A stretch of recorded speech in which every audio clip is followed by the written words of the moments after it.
In our last video of this series, we delved into Nick Saban's childhood and his early introduction to football, how he played on his local legendary Pop Warner team, where he was shaped into a calm, collected leader, where alongside his father, Big Nick, he immersed himself into studying film, a practice that continued from his Item A Black Diamond days, all the way to him being Alabama's head coach. By the time Saban reached high school, he was essentially running his own offense. While his size and athleticism may not have been NFL caliber, his intelligence and determination earned him a spot on the Kent State football team. Even in college, Saban stood out from his peers. Instead of having fun or relaxing, he maintained a serious and diligent work ethic, constantly striving for perfection. Under the guidance of Coach Don James, Saban started on a coaching path as a graduate assistant, setting the stage for his remarkable journey. As he transitioned through various coaching roles, Saban showcased his relentless work ethic and dedication to the game of football.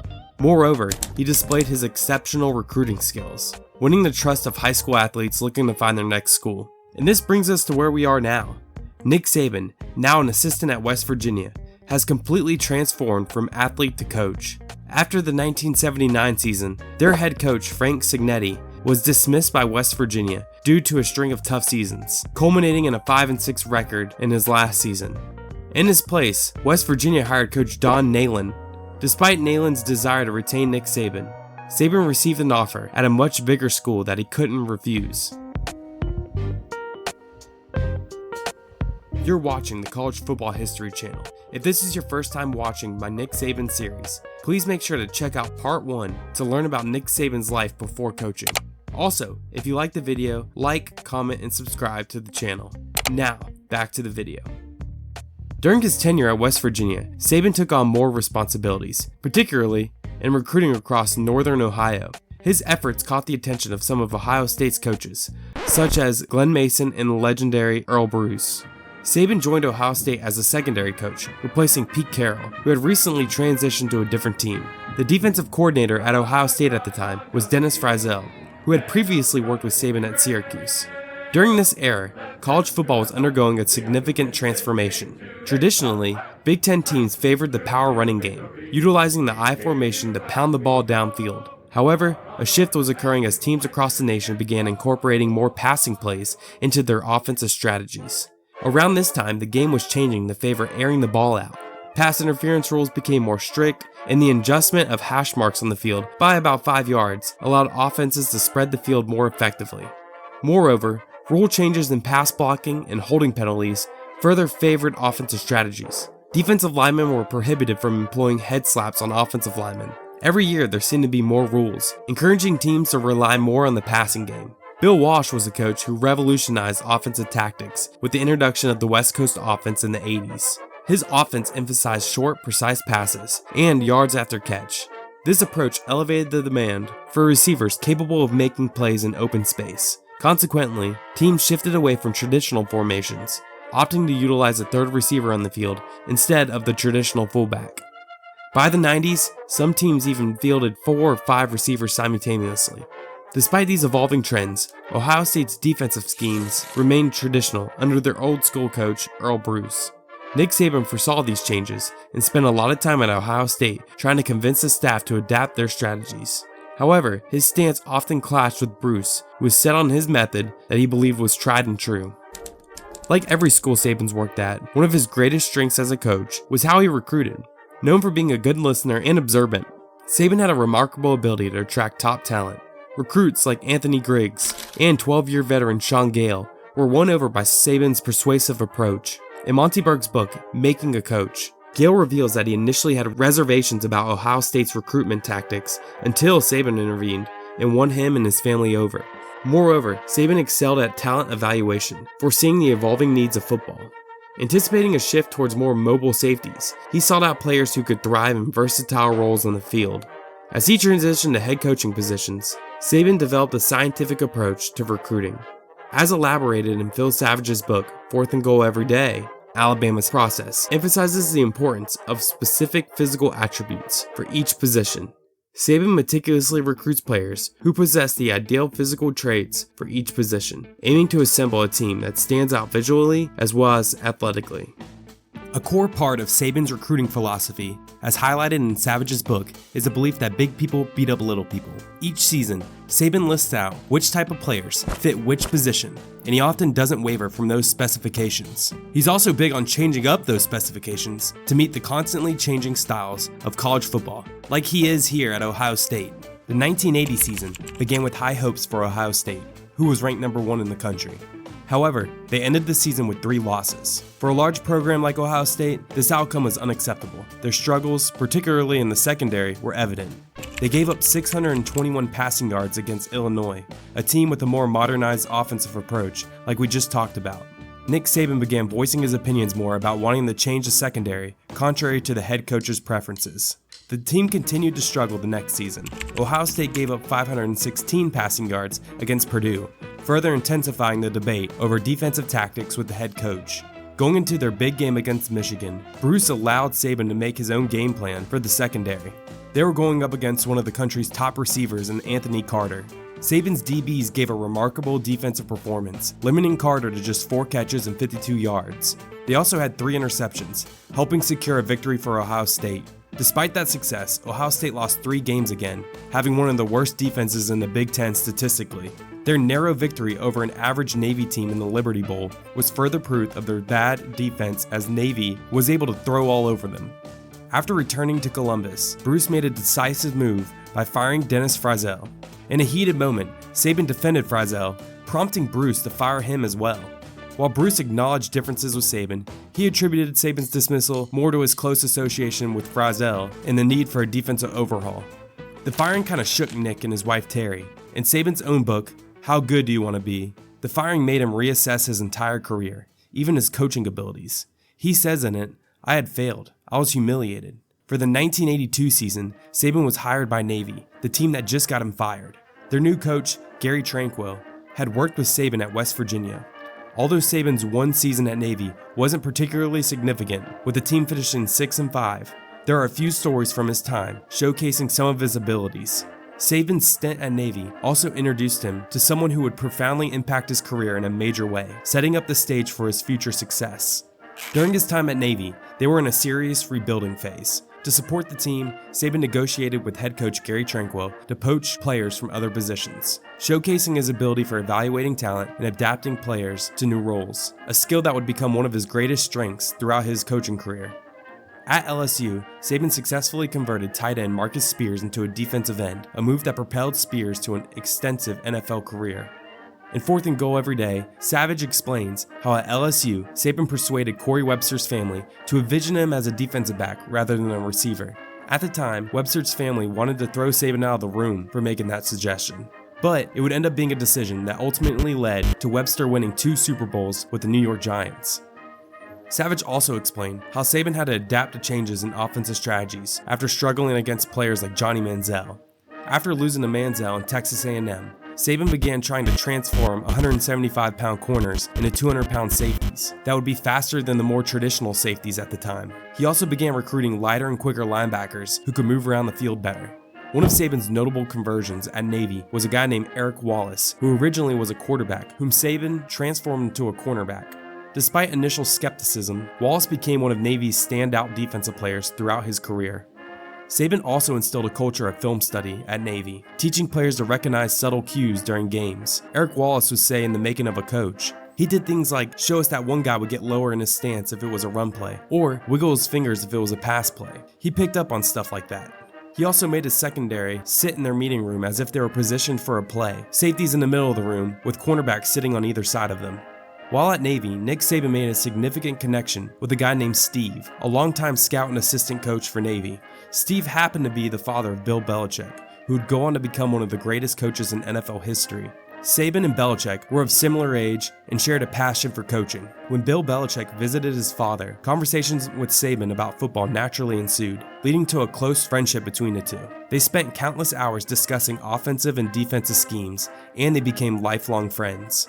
They've both said that even today, they still communicate with each other on a regular basis. Saban's even given credit to Belichick for showing them the right way to run a football program. As soon as the season with Navy ended, Nick Saban already had one foot out the door and was able to get hired by George Perles at Michigan State. He had previously interacted with Perlis during his Kent State graduate assistant days while traveling to the Steelers facility, like I had talked about in part 1 of this video. Perlis said in The Making of a Coach that he liked that Saban wasn't emotional and that he was decisive regardless with how people felt. He made decisions based on trying to win games, not emotions. Perlis and Saban supposedly had a strong relationship. They would often hang out and meshed a lot better than he had with his former Big Ten employer at Ohio State. During his time at Michigan State, Saban embraced Perlis' 24-hour rule. You had 24 hours to either celebrate a win or mourn a loss before you had to move on. Saban would take this a little too literally throughout his career, oftentimes struggling to celebrate his wins at all. Saban benefited from working alongside legendary strength coach Carl Buck Nystrom, witnessing the impact of having top-notch strength and conditioning programs on a team's performance. Perlis granted Saban considerable freedom in shaping the defense, recognizing his potential as a great coordinator. Despite a 4-6-1 record in his first season, Saban's recruiting skills became evident again as he attracted top talent to the program. One of the memorable recruiting stories from The Making of a Coach involved Andre Rison, who Saban persuaded to join Michigan State by connecting with Rison's grandmother, a woman Saban grew up knowing that lived in his hometown of Fairmont, West Virginia. In order to sign Rison, he skipped his family Christmas Eve party that year in West Virginia and drove to Andre Rison's grandmother's house to drink beer and talk about her grandson. Additionally, Saban recruited Mark Ingram Sr., father of the Heisman Trophy winner Mark Ingram Jr., who later played for Saban at Alabama and won a Heisman.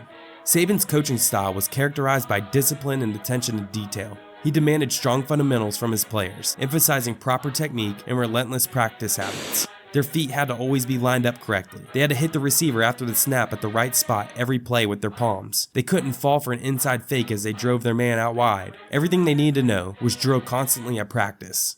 He was also a hard coach to deal with because of his personality. One of their players, Harlan Barnett, said that you had to filter out the yelling and screaming, and if you could do that, you could learn a lot. Despite his tough approach, Saban's players respected him for his commitment to their development. In the 1984 season, Michigan State did fairly well compared to past seasons, going 6-6 and making a bowl game for the first time in over a decade. Their next 2 seasons saw similar improvements, going 7-5 in 1985 and 6-5 in 1986, gearing them up for a big year in 1987. In 1987, Michigan State started the season with victories over powerhouse programs like USC and Notre Dame. They knew they would have a special season though after beating a 12th-ranked Michigan team. Saban's more modernized secondary was also able to shut down his former boss at Ohio State, Earl Bruce, and they beat the Buckeyes 13-7. Bruce would end up being fired after that game as well. They finished the regular season with an 8-2-1 record, and they capped off the season with the Rose Bowl win over USC. In The Making of a Coach, Jack Ebling, who reported on Michigan State at the time, said that after the Rose Bowl win, while everyone was cheering, Saban was slumped all alone, taking huge drags from his cigarette. He was miserable. I asked him, what was wrong? He looked up at me and said, "Did you see what they did to my defense?" In hindsight, USC's offense played well that game, but Michigan State's defense still obviously played well since they held them to only 17 points. After the successful 1987 season, Saban began seeking new challenges. He went after the Kent State head coaching job and thought he had a good chance, but they ended up going with Dick Crum from North Carolina. He also felt that he had a legitimate shot at the Michigan State head coaching job if Perlis ever decided to leave. But the Spartans ended up signing Perlis to a 10-year contract, ending that hope. Saban ended up pursuing a new challenge by transitioning to the NFL, joining a team that couldn't have been more different to what he was used to at the college level, the Houston Oilers, led by head coach Jerry Glanville. Glanville was the complete opposite to the serious Saban. He wore all black at games because he said he wanted to look like Johnny Cash. He drove fancy cars that replicated famous actors' cars at the time. He even left tickets to each game for Elvis, who had already been dead for a few decades by then. In the book The Making of a Coach, Berg talks about how he once cut an off-season film session short in order to take the coaches to a NASCAR race. And one time he invited James Brown to play running back at practice. Regardless of all the flash, the Oilers had a very good team led by a hard-hitting defense that was nasty both on and off the field. They earned their stadium the nickname the House of Pain. During Saban's interview, Glanville supposedly threw spitballs at Saban while he drew plays on the chalkboard. Saban turned around surprised, and Glanville was like, "Hey, that's what's going to happen to you in meetings with my guys. What are you going to do about it? You need to have a plan." Glanville wasn't joking with Saban, and he would quickly realize how crazy his new job would be. Regardless of the chaos, they were extremely talented. Names like Jeff Donaldson, Keith Bostic, Richard Johnson, Chris Dishman, and Bubba McDowell showcased the team's exceptional skill and athleticism. Nick Saban found communicating with NFL talent much more difficult than it was with college athletes. Unlike college players, these athletes were seasoned professionals, making more money than him and less likely to respond to being talked down to. Saban struggled to adapt his communication style to the NFL. Chris Dishman said he thought his name was for a long time. He talked to the vets like Pro Bowler Keith Bostic the same way. Saban would stay after Bostic, a player who liked to tell Saban to off, and would sleep during meetings. According to the book, The Making of a Coach, one time after Saban yelled at Bostic, Bostic jumped out of his seat and attacked Saban. They wrestled each other on the ground until players broke it up. Despite that, Saban's first season with the Houston Oilers ended with a respectable 10-6 record and a wildcard spot in the playoffs against the Browns. Glanville supposedly made fun of the Browns before the game and received death threats from fans. Glanville ended up wearing a bulletproof vest during the game as protection or as a way to gain attention. They won that wildcard game, but then lost the next week to Buffalo. In Burke's book, he also talks about something that I think needs to be brought more to light. While Saban coached for the Oilers, he had a secret love affair with a person very special to him. That lover would be none other than Bill Belichick. Glanville had a very strict rule stating that his coaches weren't allowed to meet with coaches from other teams. Saban and Belichick would sneak up to West Point a few times a year, rent a hotel for the weekend, snuggle up close by the fire, and talk ball. Both of their wives at the time should have seen this as the highest form of cheating for them. But these meetings strengthened Nick and Bill's relationship, which had a huge impact for both of them later down the line. As Saban pursued head coaching opportunities in college football, Glanville supported his ambitions. In December, he got an interview with the University of Toledo. Glanville had interviewed there a few years prior and even helped him prepare for the interview. Saban eventually landed the head coaching job at the University of Toledo, but he still had to finish his season with the Oilers. The Oilers made the playoffs that season and lost in the first round to the Steelers. Saban was in Toledo the next day. Though his first years in the NFL seemed insane, Saban was able to get baptized by fire and ran a very successful secondary at the hardest level of football. Saban signed a 3-year contract with Toledo with a base salary of $65,000. In his deal, he would owe money to the school if he left before 3 years for another college program. Yeah, that was only if he left for another college team, not an NFL team. Interesting. Saban came to Toledo under interesting circumstances. Al Bull, the AD at Toledo, had just fired Toledo's all-time winningest coach, Dan Simmerl, the year prior, who had just gone 6-5 and tied for second in the MAC conference. Fans were pretty upset that Simmerl was fired. Many of them even signed a petition to bring him back. Bull told the media that he was sick of the mediocrity from the team and wanted to build a great program at Toledo. They had also just built an $18 million renovation to the stadium that he had to pay for and needed to sell tickets. Saban inherited a team with experienced players, predominantly juniors and seniors. Dave Olkowski, a senior safety on the team, said in the book The Making of a Coach that when Saban came in, he told the team that there were no freshmen, no sophomores, no juniors, and no seniors on the team. Everything was open. I thought it was just lip service, but then a player named Dan Williams, a starter and a guy who would play in the NFL, stood up and openly questioned him. Saban kicked him off the team right there. He was our best defensive player and he was gone. That set the tone right there. Williams was eventually told that he wasn't actually kicked off the team. I mean, just look at that guy. You need him on your team. Saban instituted strict new academic policies for players, which included mandatory study halls and working with academic advisors. He's always taken his players' academics very seriously at every school he's coached at. While at Alabama, he consistently had them ranked among the best SEC schools in terms of player GPA.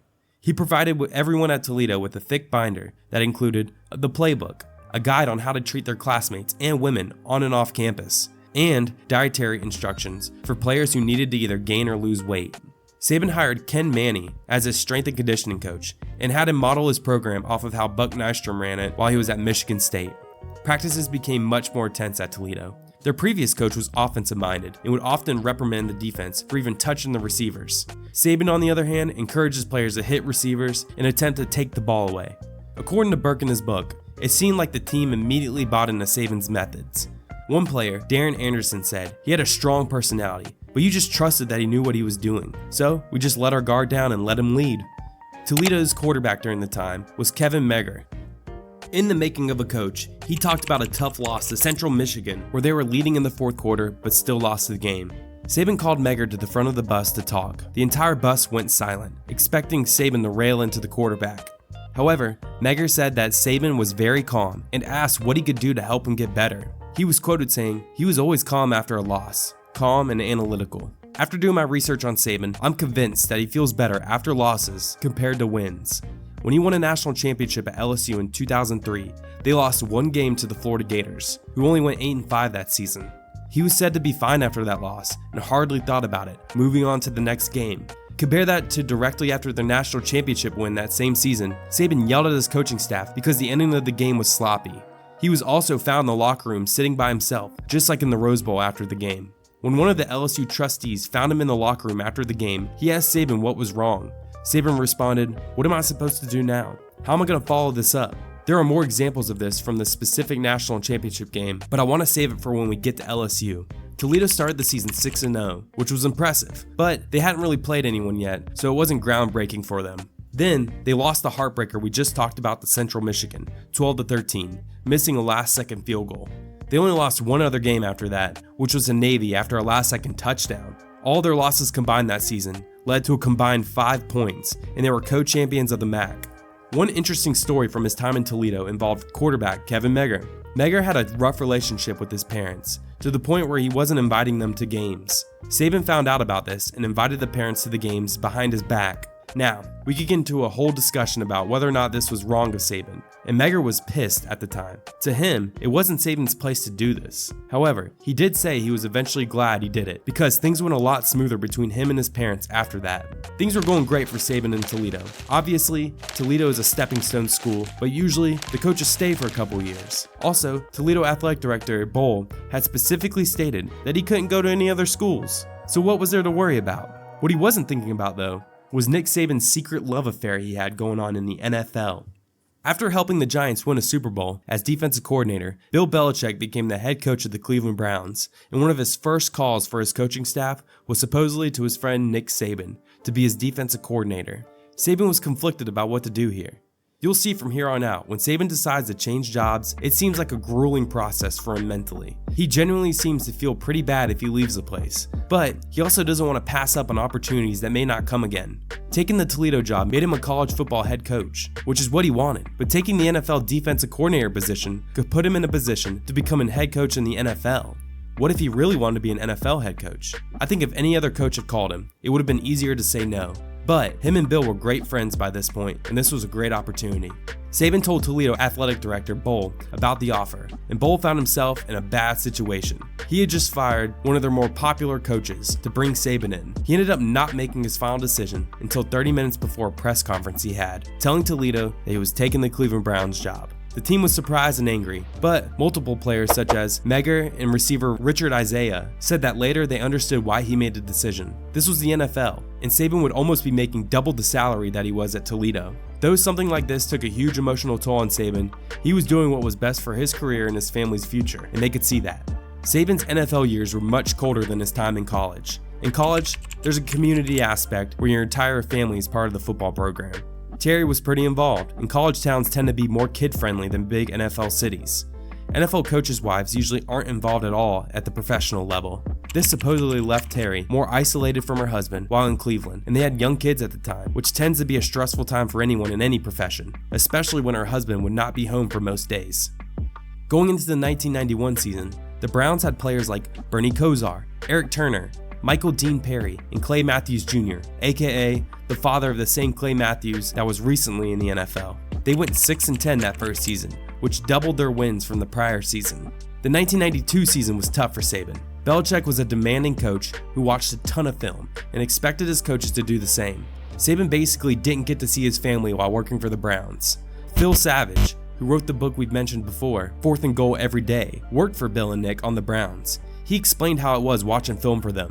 He spent his first spring and summer there, scouting their upcoming preseason opponents.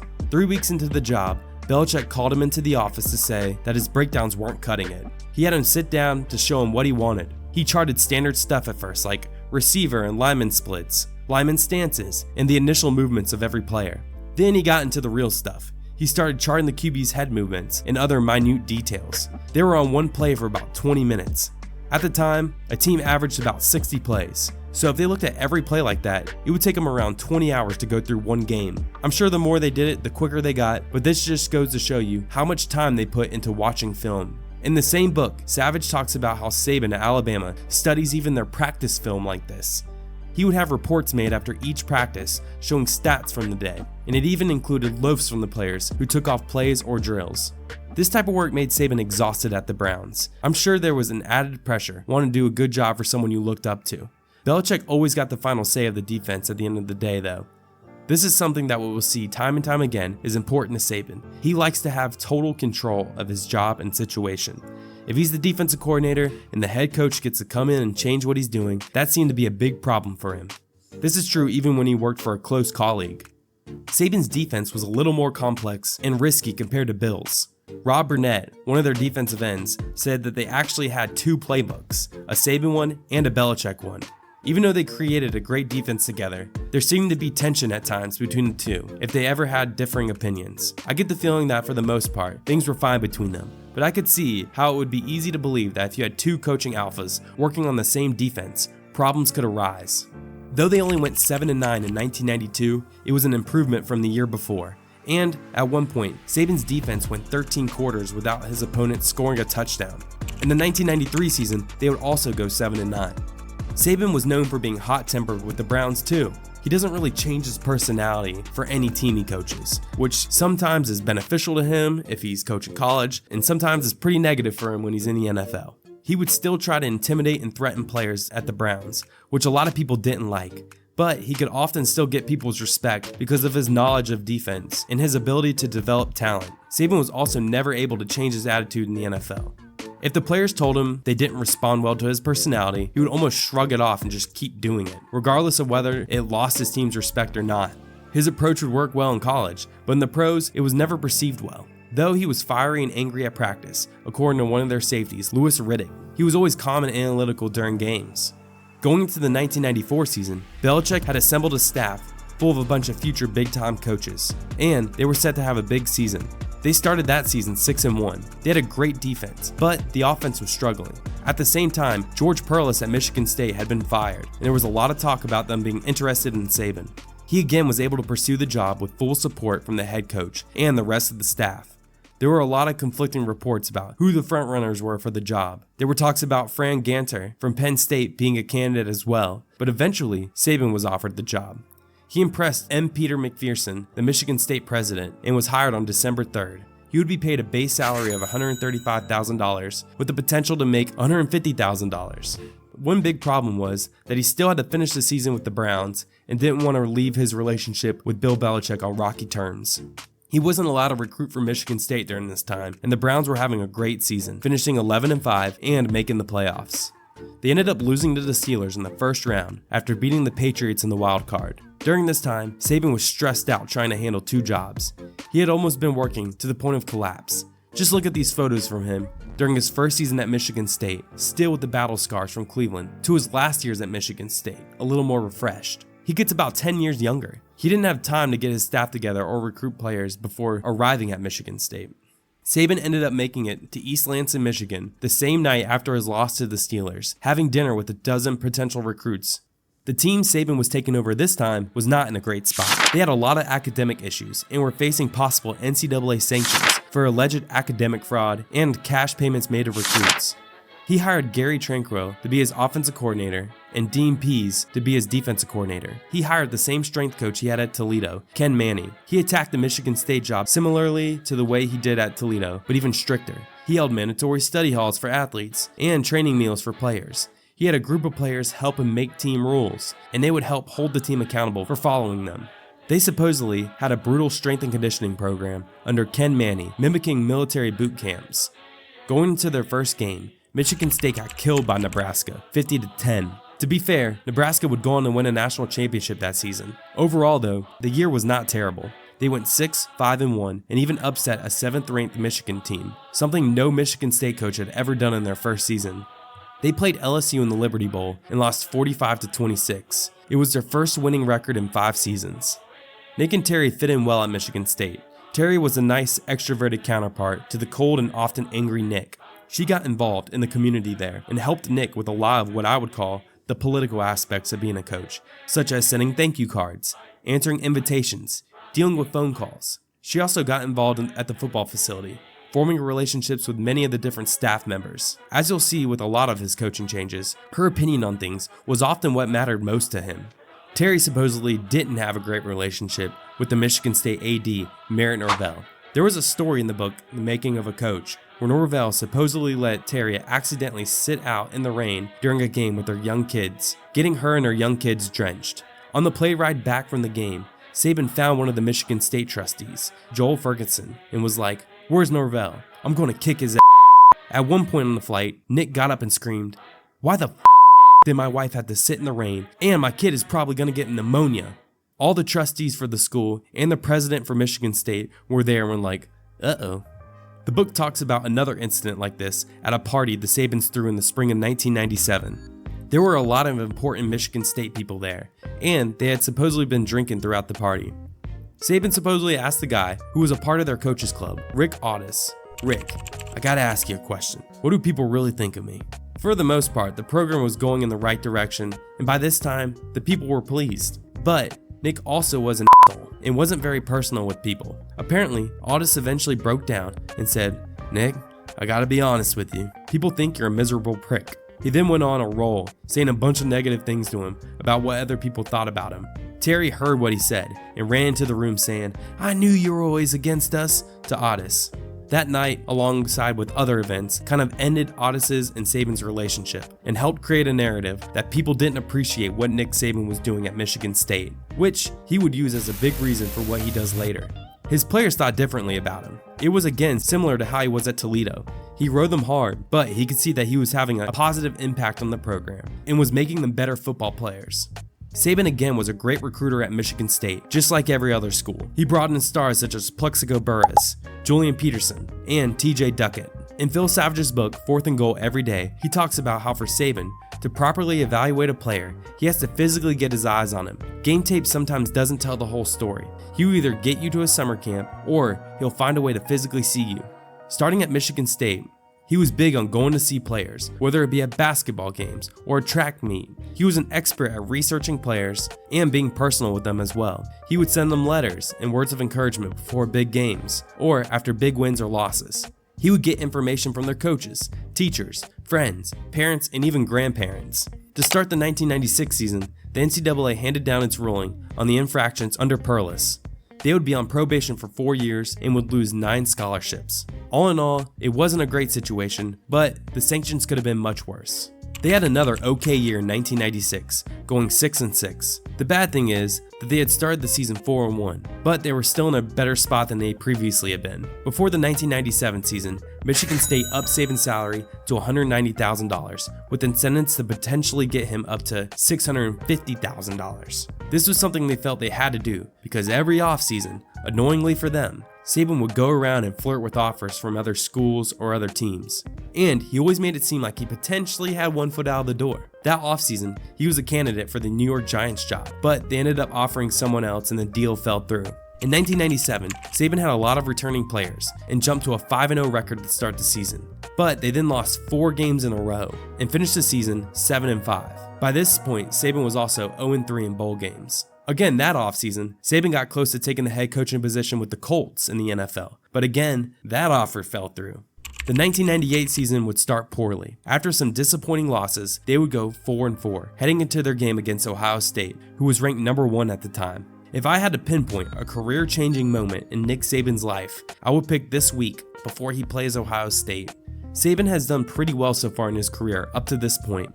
He worked very hard and was obviously a smart football coach who had been working his tail off since he was a child to get to this point. He was a great recruiter, and at least at the college level, he could get everyone on the same page and have them work together. He's at a crossroads here though. He's been at Michigan State for a few years now. They've done okay. I would probably grade them as slightly above average. They were posting around 500 records, usually being around 6-6. Saban was starting to realize that he was having a tough time giving over the hump of having to play great teams every year, such as Michigan, Ohio State, and Penn State. Again, they were having another lackluster season, and they were about to play the best team in the country. He could tell that his team thought they had no chance of winning the game.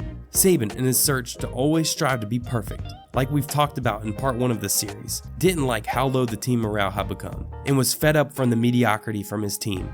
He decided he needed to do whatever he could to change the culture and mindset of his team. While at Michigan State, Nick Saban befriended a guy by the name of Lionel Lonnie Rosen, who was a professor of psychiatry at Michigan State. If you look at this guy, it seems like he can't be more of an opposite of what Nick Saban is. Many of Saban's players have given this guy nicknames, such as the Wizard or the Head Shrinker. He does give off a kind of Gandalf vibe from Lord of the Rings.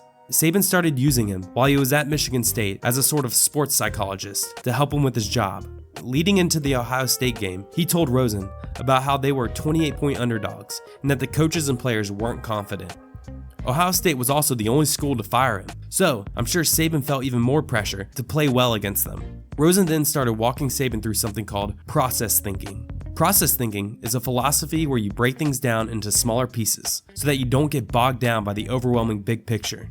Instead of being anxious because you're trying to win every game and consistently win championships to appease fans, you break your job up into smaller tasks like meetings, practices, and even individual plays in order to make the overall task seem more manageable. College football is full of outside pressure, with fans, boosters, and the media constantly coming for your job at the drop of a hat. Process thinking helps bring you back down to reality and allows you to make better choices with more repeatable outcomes, and hopefully along the way you achieve your goals.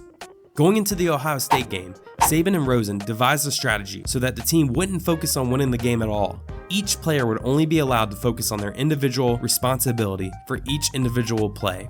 They would focus on just winning that one play, take a break, and then do it all over again the next play. Don't focus too much on the end result. Learn to love and master the steps in the process in the pursuit of your real goals, and also learn to live with the results of what occurs because you knew you gave it your all in each individual step.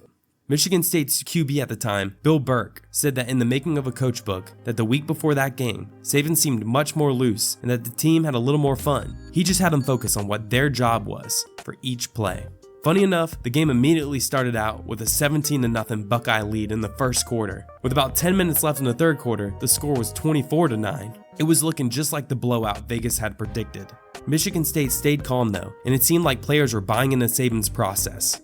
Burke said, "It was a strange game. It really felt like the score didn't matter, that no deficit was too big. In other words, he was only focusing on his job on every play, and wasn't worried about the overall outcome." Getting the players to buy into this process is huge, and no one is more successful at it in college football than Nick Saban. In 4th and Goal every day, Savage talks about how it's built into the players at Bama to take everything they do one at a time. They don't spend a lot of time focusing on the scoreboard, and it makes the team much less anxious throughout the game, and it makes doing well in the game seem much more manageable. Going back to the game, after recovering a muffed punt by Ohio State, Burke drove down the field and threw a touchdown.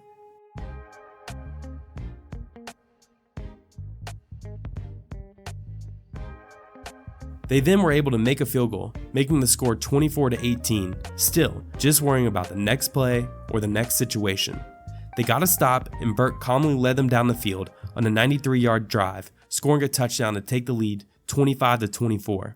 Out of nowhere, Michigan State just took over the game in a very calm and methodical way, kind of like what you see with Bama teams today. They made another field goal, making the score 28-24. And on Ohio State's last drive, Ronaldo Hill made an interception at the goal line to seal the game and pull off one of the biggest upsets in school history. This was probably Saban's biggest win at the time, and after that game, Saban would not let Rosen out of his sight. And this process thinking philosophy is what started what Nick Saban would call his process of coaching football, and it's been a big part of his success at both LSU and Alabama. Michigan State finished that season 6-6, missing a bowl game completely. Nick Saban was starting to feel underappreciated at Michigan State around that time. I mentioned earlier some awkward interactions he had with the school and Terry. Aside from that, football wasn't really the main priority at Michigan State. Their basketball team had found a lot of success at the time, and Saban had a difficult time creating change in the program and getting things approved. He wanted complete control of the football program, and he wasn't getting it. These frustrations would intensify throughout the next season. Now, with Nick Saban's process starting to take shape, the Michigan State football team started seeing very different results. They started the season 5-0, beating teams like Oregon and Notre Dame. Their next game was against Michigan, a team that was ranked 3rd in the country and was led by none other than NFL legend Tom Brady. They beat Michigan 34-31 in a thrilling game. They then lost their next 2 games, first Purdue, which by the way had another future NFL great, Drew Brees, on the team, and they lost to Wisconsin. They then won their next 3 games, beating both Ohio State and Penn State. Saban assumed they would be heading to one of the big New Year's Day bowl games. Instead, a team they beat and that everyone thought was above them, Michigan, was invited to the Orange Bowl over them. Around this time, there was some behind-the-scenes things that didn't sit right with Saban. There was a situation between him and McPherson about his pay, where Saban thought he was owed about $100,000 more than he was paid according to his contract. At this point in his career, Saban started to change a lot of how he handled his contracts. After the 1996 season, Saban ended up hiring a new agent to become a more competitive and sought-after coach, since he had missed out on a few NFL jobs consecutively in the off-seasons. This agent was Jimmy Sexton. Sexton is now a famous agent who's represented all kinds of big coaches, including people like Lane Kiffin, Kirby Smart, and James Franklin. The list of big names he's represented goes on, and he's a huge agent in today's game. Sexton was a pain to people like McPherson because he was good at his job and always pushed for better deals for his clients. He kind of helped push the idea along with Nick's wife Terry that he was underappreciated at Michigan State and that plenty of other teams could take care of him the way he deserved. Another thing kind of influencing this decision was before Alabama, Saban kind of seems from the books I've read like he wasn't really sure of himself and that he took things very personally, even if they were small.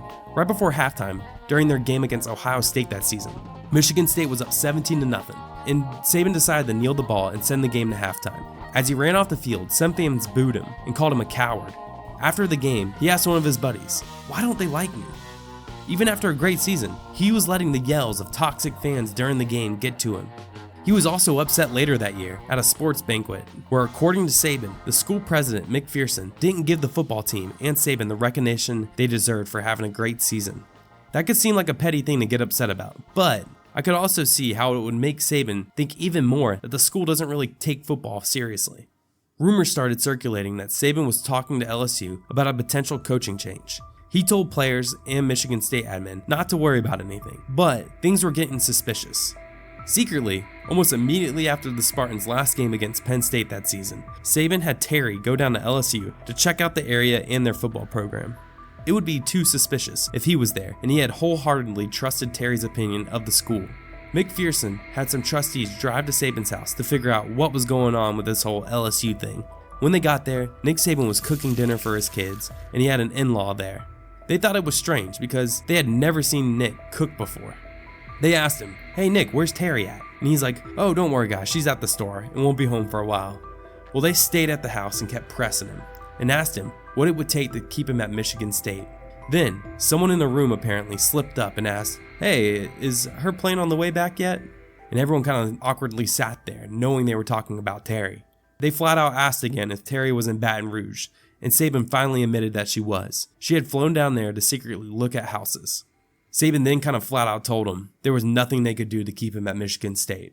Without warning to the players or staff, he told the media that he was leaving on November 30th, just 10 days after their last game. He then told his staff and team after the fact. Many of them were hurt he was leaving. One of their cornerbacks, Amp Campbell, said in The Making of a Coach that he bawled like a baby. If you don't know him, he could come off as a jerk. But once you got to know him, you learned from him. And he was one of the best guys I've ever met in my life. This is where I want to leave off for part 2 of our series on Nick Saban. In the next episode, I'll be going into greater detail about his kind of chaotic move from Michigan State to LSU, and then eventually his time at Miami and Alabama. We will also dive deeper into his actual process of coaching football and what exactly sets him apart from other coaches.